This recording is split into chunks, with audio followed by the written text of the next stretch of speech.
Hi friends, ఈరోజు మన video వచ్చేసి కాకరకాయ ఫ్రై అండి. పొడి పొల్లాడుతూ అస్సలు చేదు లేకుండా పిల్లలు కూడా ఇష్టంగా తినే విధంగా ఉంటుంది. ఇలా చేస్తే మనం ఒకసారి ప్రాసెస్ చూసేద్దామండి. ఇక్కడ నేను ఒక 1/2 కేజీ వరకు కాకరకాయలు తీసుకొని ఇలా శుభ్రంగా క్లీన్ చేసుకొని దాని మీద ఉన్న పొట్టంతా కూడా ఇలా చాకుతో తీసుకున్నానండి.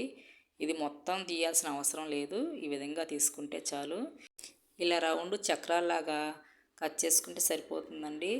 నెక్స్ట్ స్టవ్ ఆన్ చేసి కడాయి పెట్టి మన ఫ్రైకి సరిపడిన ఆయిల్ వేసుకొని ఇక్కడ నేను ఒక చిన్న కప్పు పల్లీలు తీసుకొని వేపుకుంటున్నానండి. ఈ ఆయిల్లోనే ఇలా ఒక 2-3 నిమిషాలు కలుపుకుంటూ వేగిపోతాయి చక్కగా పల్లీలు. చూసారా, ఇక్కడ వేగిపోయినాయండి. ఇలా వేగితే చాలు. ఈ వేరే బౌల్లో తీసుకుందాం. నెక్స్ట్ అదే కడాయిలో ఆ ఆయిల్లోనే మనం హీట్ ఎక్కిన ఆయిల్ ఉంది కదండి, ముందు పల్లీలు వేపుకుంది, అందులోని మనం కట్ చేసి పెట్టుకున్న కాకరకాయ ముక్కలన్నీ కూడా ఈ విధంగా వేసుకోవాలి.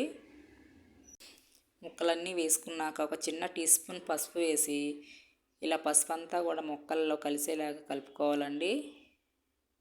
చూసారు, ఈ విధంగా చక్కగా కలుపుకొని లో టు మీడియం ఫ్లేమ్ పెట్టుకొని వేపుకోవాలండి ముక్కలు. చూసారా, ఒక 5 నిమిషాలకి ఇలా కొంచెం మగ్గిపోతాయి. మన ఛానల్ని ముందుగా సబ్స్క్రైబ్ చేసుకోకపోతే సబ్స్క్రైబ్ చేసుకొని చూడండి ఫ్రెండ్స్.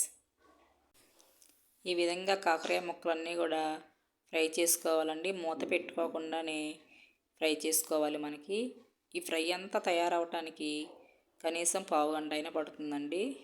ఇలా ముక్కలు సగం వరకు వేగిన తర్వాత మనం పోపు దినుసులు వేసుకోవాలి. మినపప్పు, శనగపప్పు, జీలకర్ర, ఆవాలు వేసాను. ఈ తాలింపు గింజలు మనకి కాకరకాయ ముక్కలతో పాటు చక్కగా ఫ్రై అయిపోతాయండి, మాడిపోకుండా. ఇవి మనం అన్నం తినేటప్పుడు పంటి కింద తగిలినప్పుడు చాలా కమ్మగా ఉంటాయి. అలాగే ఒక పెద్ద ఉల్లిపాయని ఇలా పొడవు ముక్కల్లా చీల్చి వేసానండి. ఉల్లిపాయ కూడా మన కాకరకాయతో పాటు ఫ్రై అయిపోతుంది. కాకరకాయ ముక్కలు కొంచెం ఫ్రై అయ్యాకే వేయాలండి ఇవి, లేదంటే ముందుగా వేసామంటే మాడిపోతాయి. చూసారా, ఇక్కడ ఆల్మోస్ట్ సగం వరకు ఫ్రై అయిపోయినాయండి ముక్కలు. ఇలా కలుపుకుంటూ ఫ్రై చేసుకోవాలి. ఇవి వేగేసరికి మనం కారం తయారు చేసుకుందామండి.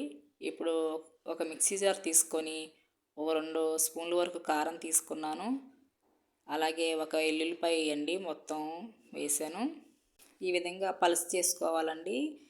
తర్వాత మనం ముందుగా వేపెట్టిన పల్లీలు ఉన్నాయి కదా, ఇవి కూడా వేసి ఇలా ఒక్కసారి పలుసు చేసుకుంటే మనకి ముక్క చెక్కలాగా ఉంటుందండి కారం. ఈ కారం మన కాకరకాయ ఫ్రైకి చాలా టేస్ట్గా ఉంటుందండి. చూసారా, ముక్కలన్నీ కూడా చక్కగా వేగిపోయినాయి. ఇప్పుడు మనం కాకరకాయలోకి మనం రెడీ చేసి పెట్టిన కారం ఉంది కదా, ఇది వేసేసుకుందామండి. ఇక్కడ సాల్ట్ కూడా వేసుకోండి, నేను వేయటం మర్చిపోయాను, లాస్ట్ వేసాను సాల్ట్. మన కారంతో పాటే సాల్ట్ కూడా వేసి గ్రైండ్ చేసుకోండి.